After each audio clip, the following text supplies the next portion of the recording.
part you're catching the replay. Alicia had asked me to pop on and give you guys some of my tips for sales, and I said sure, no problem. So I'm just going to invite, see if we can't.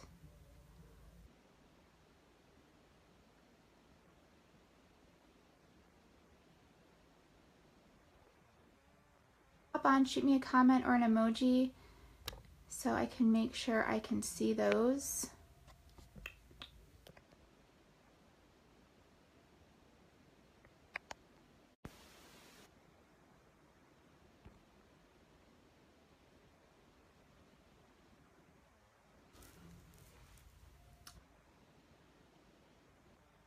Give me a comment or emoji so I can make sure I'm seeing those. That way if you guys have any questions, I can answer them while we're on. Pop my hair up real quick and it just didn't do what I wanted it to do.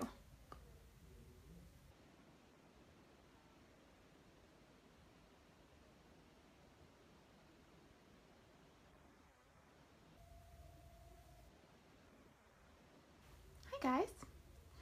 Oh, right, I see you. I'm just going to give everyone a few minutes. I came on just a few minutes early, so I'll just give everyone a couple minutes to pop on. If you guys that hop on now, if you guys have any questions, just go ahead and comment, and then that way I can kind of tailor what I say around what you guys maybe want to hear or what you need. That's too.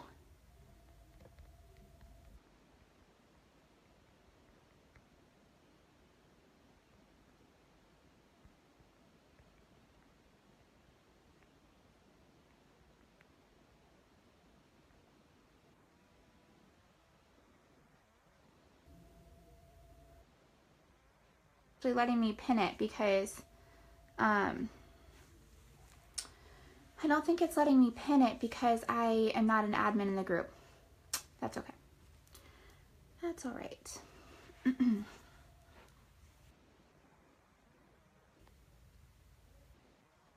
Hey, hi.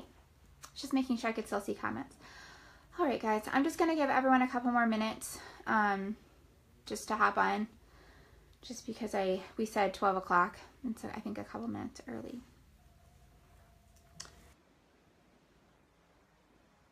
And we're just gonna get going, and I'm just gonna just give some of my sales tips. I thought that I would just sort of, hey Veronica, I thought that I would sort of just focus on like unique sales and marketing strategies, because I think that that's how I've been able to kind of get the steam engine going, so to speak.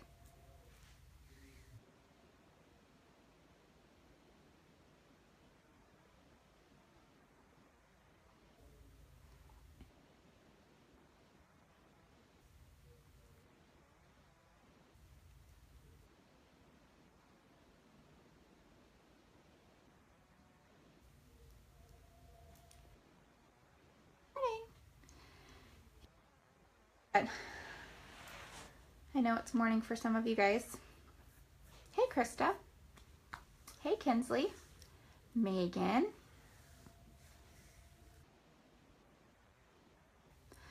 So we'll get started. Hey Chastity.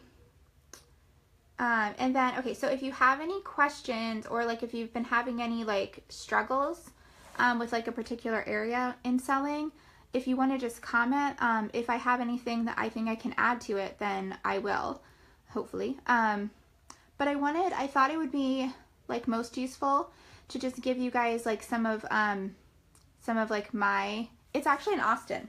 It was a Curie too, but this one's in Austin. This is my very favorite one. Hey Connie. So, okay.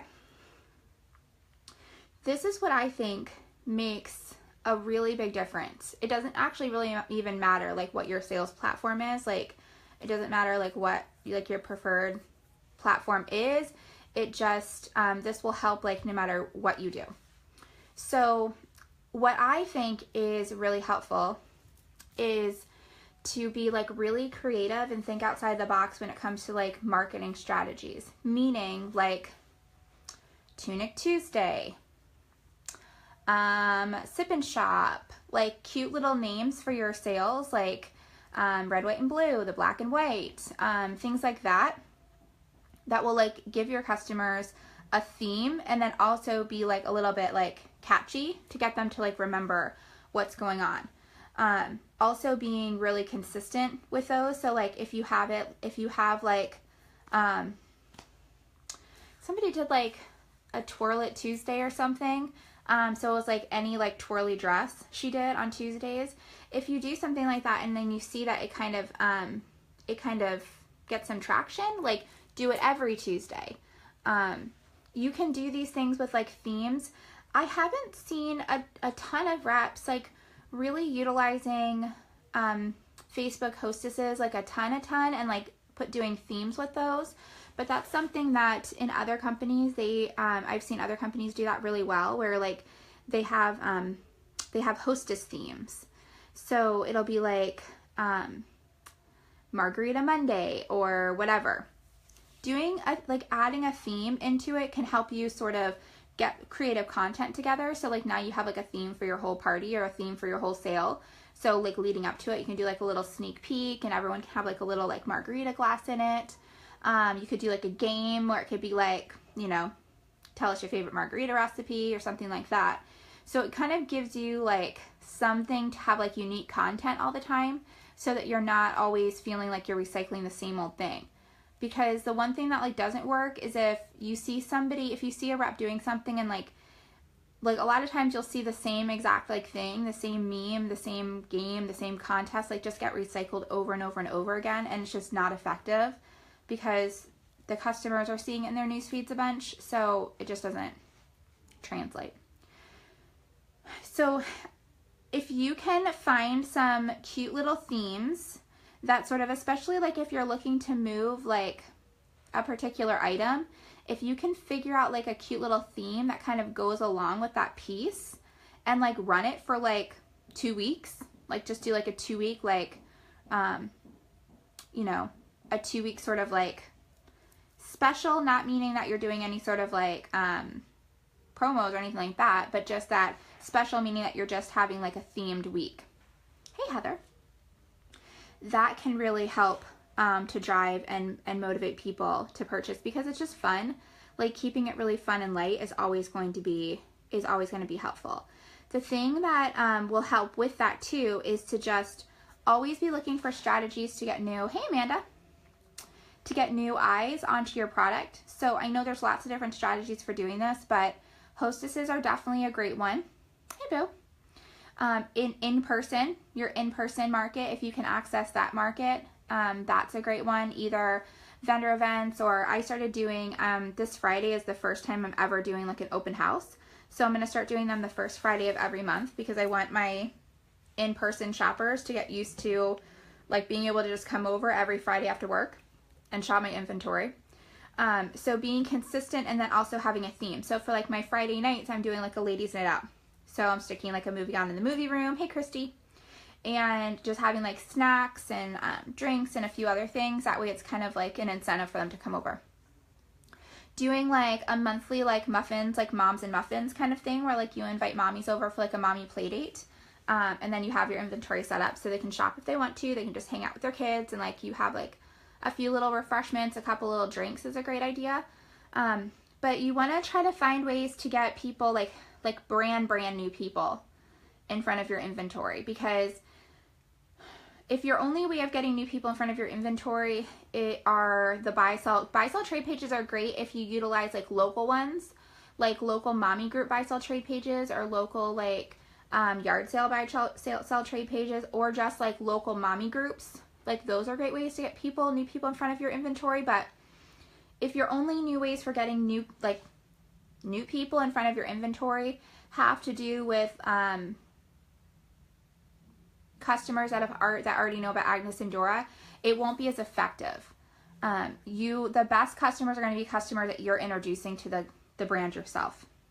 So thinking of strategies to be able to do that. And then also just taking some of the things that Rachel talked about at Bloom, for those of you guys that were there, but the schedule blocking that she talked about, basically just laying your calendar out and blocking off time that you're going to do all these sales activities, because I think when we just like start working and like we're on social media and we get distracted and like we're posting and we're scheduling posts to our group, and then we're trying to be creative and thinking about like different ways that we can do different activity, yeah, then we can get like down, like we can like go so far down the rabbit trail of like all those like all that like craziness that we actually forget to do like income producing activities. So that those things would be like booking hostesses, booking parties, planning for your parties, doing flat lays, PMing some customers, that have haven't purchased from me for a while or have purchased from me recently, to tell them about new stuff that's coming. All of those things should help drive sales instead of just be extra activity. Chastity says, because of business that shall not be named, I stay away from BSTs unless I'm looking for something for myself. Yeah, there's lots of buy-sell trades that aren't brand specific though, like just like even just for like moms, kids, that kind of stuff. Local yard sale sites, like local like hey Megan, local like city pages can be really good. I know like my city page, you can advertise your business on Thursdays.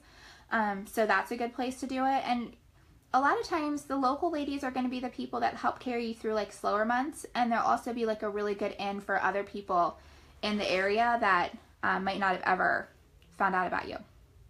So leveraging that is really good. Does anybody have any questions about, I know I've been kind of broad, but does anybody have any questions about like certain ways of selling, or maybe something that they've tried that they didn't feel went very well, or maybe something they tried that did go well? So I can sort of focus my talk in a little bit more.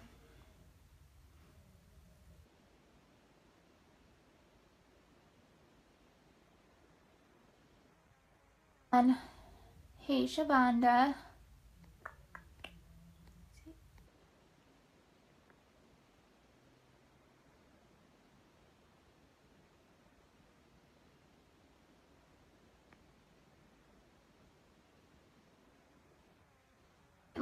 I've been spending a lot of time, what about going to vendor events, but the market seems to want something for $3 price range. Chastity, I think it would really depend on what vendor events you're choosing to participate in. If you go live, like I know there's like flea market type vendor events, those probably wouldn't be all that great. If you go to something, okay Raina, if you go to something that's more like a holiday shopping bazaar, that should be better. The other thing you could do is you could bring the inventory that you really are looking to move, like that inventory that you would be destashing to other reps, because at an in-person you're able to offer a discount. So if you have inventory that's kind of just hanging around that you're hoping to be able to move, you know, and you're seeing that there's kind of like clearance shoppers, maybe have like your clearanced out inventory there. And then then just bring like a selection of your other pieces and have maybe like an iPad or something set up so they could sort of browse. Okay, Dawn, yes, that's been happening to us recently. Here's a workaround. If you go live, as soon as you go live, you're live, hit the home button on your phone or on your iPad, and then hit the Facebook button again, and you should be able to see the comments. I'm not sure what's going on with that. It's some kind of weird Facebook glitch. But if you go live, hit the home button, hit the Facebook button real quick, you should be able to see all the comments. Okay.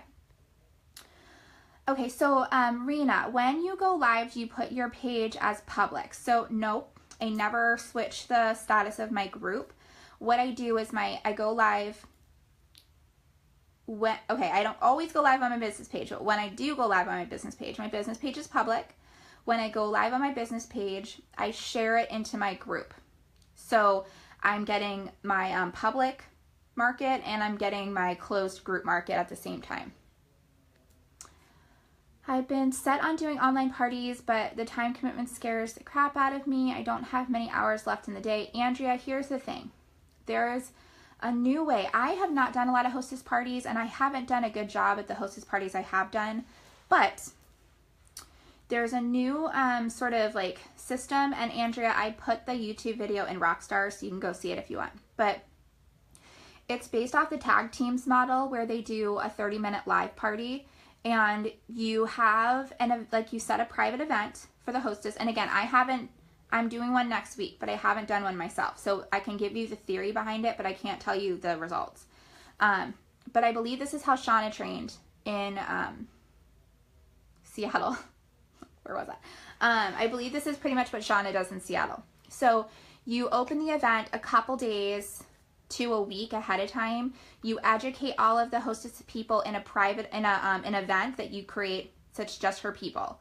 And then you do a 30-minute, well, I'm not sure that she does 30 minutes, but you do the theory is that you do a 30-minute live, and you're just showing them a selection, like a pared down selection of your inventory, but you're giving them access to buy all of your inventory through your party site.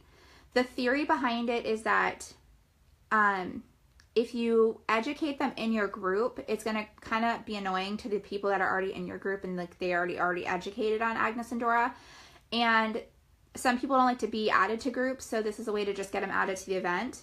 And then also it might be overwhelming for them to come into a group, especially if you have a bigger group, like it might be too much information. So you can kind of pare down the information easier that way and like form better connections with them. Andrea, I posted the YouTube for the theory in the Rockstars group, and I'll also give the whole script that I wrote out that I plan on using, that I wrote myself. I'll post that too. So you can do the live in the event, which is that's what is suggested, or you can have them go to your group to watch the live. So you have to decide what's best for you. I plan on doing them first all in the event, and then giving them the ability to join my group themselves if they want to later. But that's, I think, personal preference. Okay. I really want to get into a monthly open house in my home for local. Should I utilize Facebook event and make a flyer? Yeah, okay, so Christine, this is what I did. Okay, so we just moved, and we have a nice big upstairs that's just all a rec area. And that's one of the rooms upstairs is like my in-home boutique. So one of the reasons why we moved to this house is because I wanted to be able to have people over, and I didn't have the space to have people over before. So I don't know anybody. Like, I know like 2 people, and one of them is my CPA. I know nobody here, okay? So if I was still in Connecticut, I would have a ton of people that I could just say like, hey, stop over. I don't know anybody here. So this is why I'm choosing to do it this way.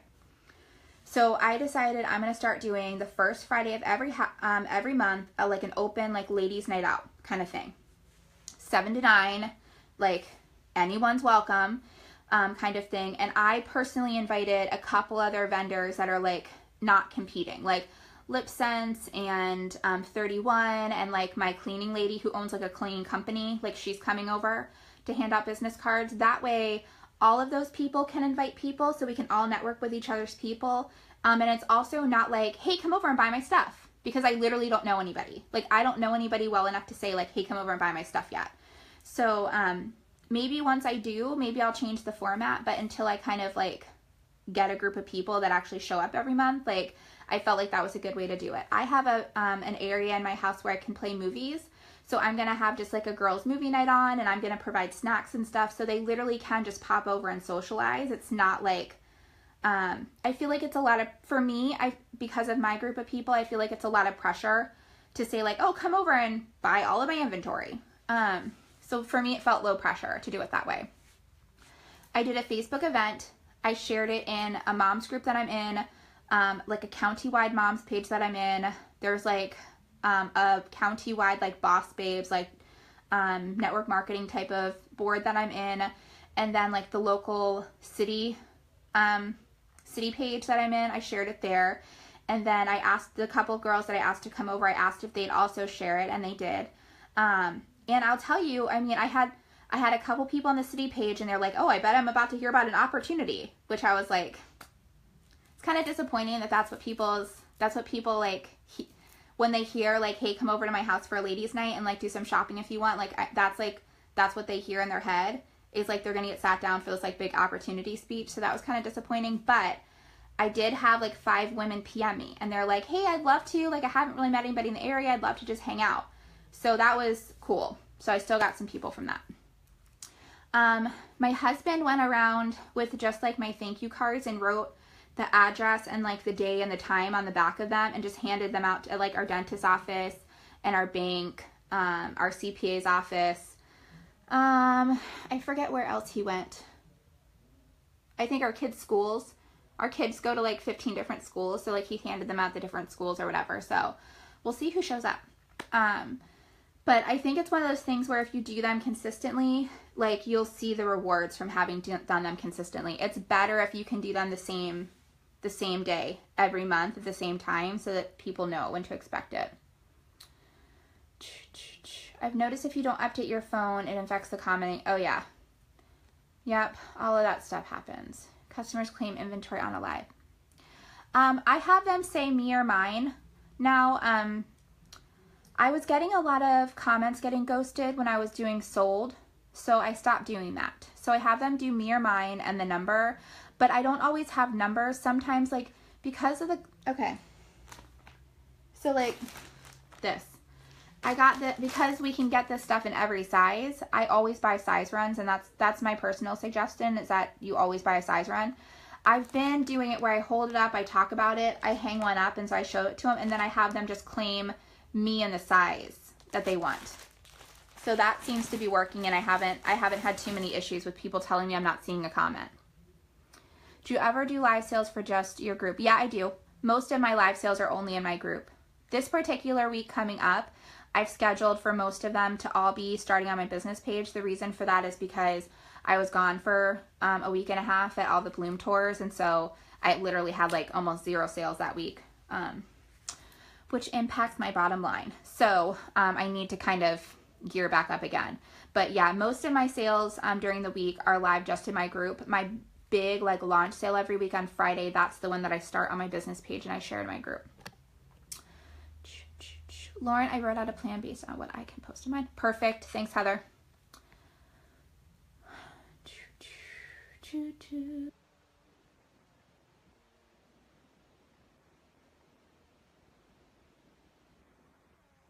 I'm still doing my Friday night live sale, except for that the open house is going to be the first Friday of every month.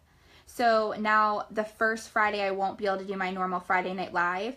And I did worry about that because I've trained my group that I always am on live. I'm always on live on Fridays, but it's only one Friday a month. And I felt like the benefit of growing my local network was great enough that it was worth it. And I felt like I was much more likely to get the kind of turnout I wanted on a Friday night than if I tried to do it midweek or if I tried to do it on a Saturday. I just didn't feel like, I just felt like Friday night was going to be the night to do it if I did it. So, I think it was worth the sacrifice, but that'll be the only Friday night that I'm not live in my group.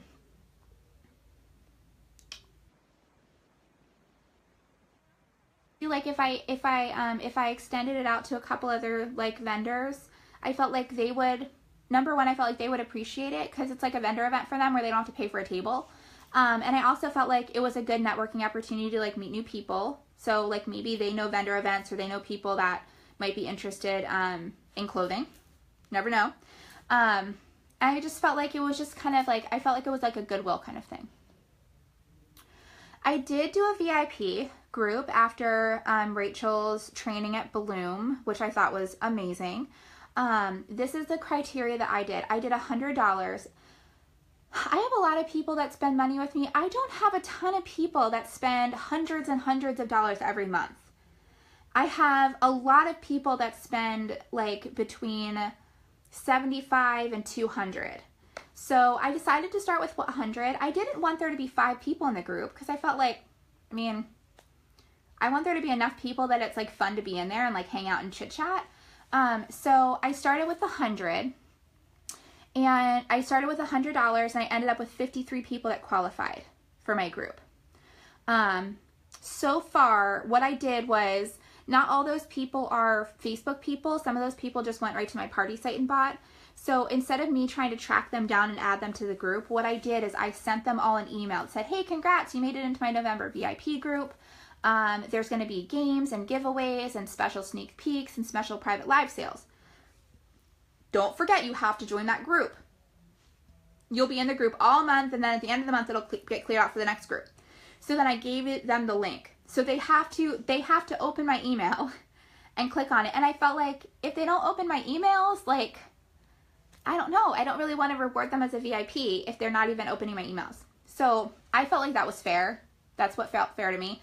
So I said, and I posted in my group too. Hey, I've sent all VIP emails out. So if you hit $100 in retail sales with me this month, you have a VIP email. If you don't have one and believe you should, please comment below so I can check.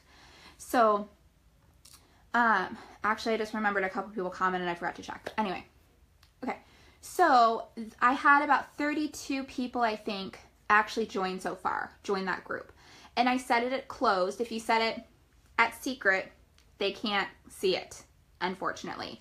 So I set it to close so anyone can find it, but anyone can find it and request to join. So just make sure like you kind of have an idea of who's supposed to be in that group, because otherwise you could end up adding people into that group that really didn't earn it. So far what I've done is I've done like a welcome post, and I'm also, one of the things that I'm doing in that group that I literally do not ever do. I never, ever, ever do this. With the amount of sales I have and the number of customers, it's just the time and the money just doesn't make sense for me to offer this to my whole group. But I'm allowing those ladies to place special orders. So if there's something that's available for me to order that I don't have, I will order it for them, and then when it comes in, I'll send them an invoice and then ship it to them. And then the only stipulation I put on that is that they can't change their mind once I place the order. So if they tell me that they want a black 2 extra large swing and I go and order that for them, when it comes in, they can't say never mind, or I won't let them claim again. So that's one of the things I'm doing. I'm doing a private sale with them on Friday afternoon before my open house, and I'm doing new inventory that comes in, and I'm going to let them claim that first before I ever put it on my party site. And out of 32 people, I already have 16 people RSVP'd to that. That's pretty good. That's pretty good. So we'll see how it goes. I don't want to have to increase it. I don't really care if 50 people get in every month. That's cool. I mean, I feel like if 100 people got in, that'd be awesome. Like if I have 100 people that want to spend $100 with me every month, like I'm happy with that. So I don't mind so much about that. Okay, let's see. When I watch a live, I see Sarah, then Allie, then Brenda claim the same thing in the order with a timestamp, but the rep will say, Allie, Brenda, it's yours, blah, blah. Okay, so Christy, the only fair way to do live sales is for the rep to go off of what comes on her screen first. It's the only fair way to do it. Sometimes afterwards, the comments will kind of like be, if I were to go back to every live sale and like add up the comments, sometimes they're not in order, but typically when I say that I see something first, I'm able to match that up with what my customers also see that aren't the people claiming. The people claiming, their comments come first because they're closest to their internet connection. But I mean, I've been doing this for 14 months. I've only had one or two times where a customer actually got go too long. I've only had 1 or 2 times where a customer got really upset with me. I don't spend a lot of time worrying about stuff that I don't have any control over. The only fair way to do it is to go with what the rep sees on her screen first. I put hole punch in playing cards as my numbers. That's clever. Very clever, Christine. I like it. Hey, Roxanne. Do you ever have customers get salty about not making the 100? So, Holly, I just started it. So this month is a little bit different because I literally told them like the month before. I literally told them like 2 days ahead of time. Like, hey, I'm doing this in 2 months. Now this month, the whole idea, okay, the whole reason why you would do this, it's not like, okay, if you don't promote it all month and at the end of the month you just send people an email, that doesn't do anything to boost your sales. The whole reason to do this is to boost your sales. So what you would want to do is if somebody places an order on your party site for $48, then, or let's say that they place an order for a pullover, $56. You would say, hey, thanks so much, Rachel, for your purchase. You're going to love your pullover. It's such a cute color. It goes really cute with this eyelet tank or whatever. By the way, you're only $46 or you're only $44 away from hitting VIP for next month. And so then that will encourage her to place another order, and it will encourage other people to place a $100 order. That's the theory behind it. So Rachel used this in her last company very successfully, had top sales. So that's the whole reason why you do it. So the whole month you should be publicly thanking people that place orders in your group so other people can see that they ordered. Just right there should boost your sales. Just posting the party site and posting, you know, thank you so much, Holly, for placing your order. You're going to love your dress. I'm super excited for you to get it. Oh, and you're only $32 away from getting VIP for next month. Don't forget my VIP group. We play games, we do giveaways, blah, blah, blah. The other thing, too, that you should be doing is if you really want it to be effective, you really shouldn't be doing giveaways in your main group anymore, because otherwise, like, it's not really special to be in the VIP group if your regular group has a lot of giveaways. So I already had that Biggest Loser thing going on, so I do $22 in shop credit every week for somebody that comments on the Biggest Loser thread, so I couldn't unfortunately do anything about that because I already announced it. But once that's over, I won't do anything else in there. It'll only be my VIPs. Like if you want to participate in the giveaways, that's a VIP privilege. The other thing that you can do is you can make it a VIP privilege to host. And so sometimes when you make something, like some of you guys might be thinking, well, I can't get hostesses now. But sometimes when you tell people they can't do something, all of a sudden they want to. So especially if you're having a hard time getting hostesses, if you make it a VIP privilege, like they can't unless they make it into the VIP group, you might be surprised by how many people want to all of a sudden be a hostess. Yeah. So that's the idea. I just started it. So far I'm getting really great. I mean, pretty much everyone that's in that group is participating, commenting, excited to be in there. I'll be interested to see Friday, my lunchtime. I mean, to go live in a group with only 32 people, I've never done that before. So it'll be interesting to see what those sales are like, but we'll see. We will see. I would be happy to update you guys. Does anybody have any other questions or comments or anything before I pop off? I don't want to take up too terribly much of your time. I know that you guys are all busy running your businesses.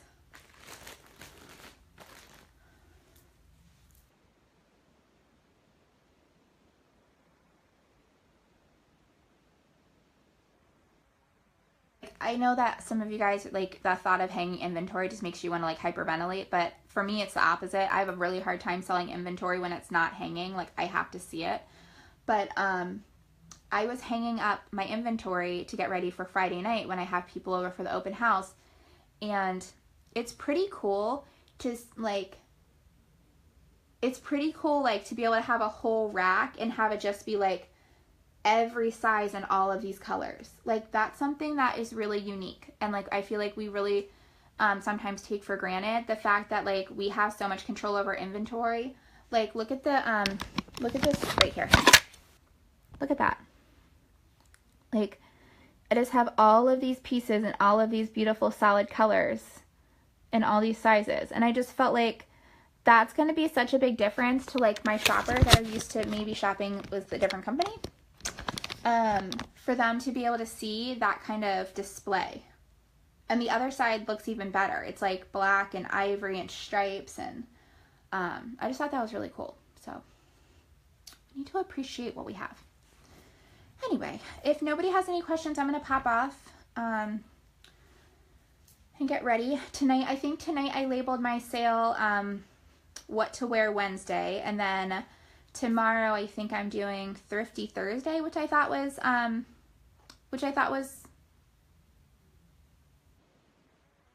it's a good idea.